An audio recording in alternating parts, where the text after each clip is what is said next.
comment faire en sorte que la gouvernance locale puisse être une gouvernance accessible aux jeunes qui prennent en compte les besoins et les enjeux des enfants et des jeunes.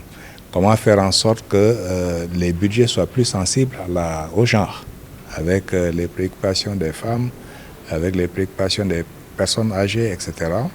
Et comment faire en sorte également que les personnes handicapées qui sont dans la communauté mais qui y sont souvent marginalisées, qui ne bénéficient pas très souvent de l'aide publique et des ressources publiques, puissent être prises en compte. Et là, avec plusieurs organisations de la société civile, des expérimentations ont été faites qui ont pu nous permettre de tirer des enseignements. Et c'est l'ensemble de ces enseignements que nous partageons aujourd'hui en vue d'éditer un nouveau guide qui prendra en compte ces différentes thématiques-là.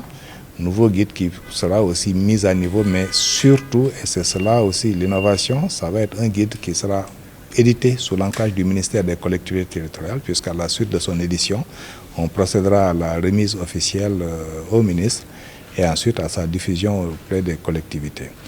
Par la suite, il y aura une formation d'un pool de facilitateurs qui pourront être formés et déployés dans l'ensemble des collectivités, de sorte que toutes les collectivités, que ce soit des communes, que ce soit des départements qu'ils souhaitent, qu'ils puissent être accompagnés dans la mise en œuvre de l'approche du budget participatif. Le budget participatif obéit à des principes et valeurs, c'est-à-dire la transparence, la reddition des comptes, et surtout la participation citoyenne, qui est très importante pour nous.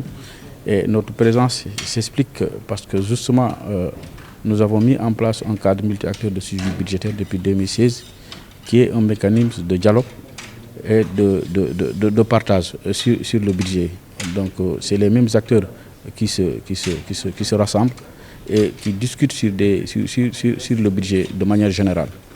Et dans le cadre du PGO aussi, dans son plan d'action, les 12 engagements qui comportaient ce plan d'action-là, il y a un engagement numéro 9 qui concerne un aspect qui parle de l'approche budget participatif. Aujourd'hui, la tendance est que comment institutionnaliser ce budget participatif-là pour que ça soit une obligation pour les exécutifs locaux. Donc c'était facultatif parce que dans le code général des collectivités locales, on disait que le maire peut. Donc c'était donné une facultative. Maintenant, c'est comment rendre ça une obligation en institutionnant le budget participatif.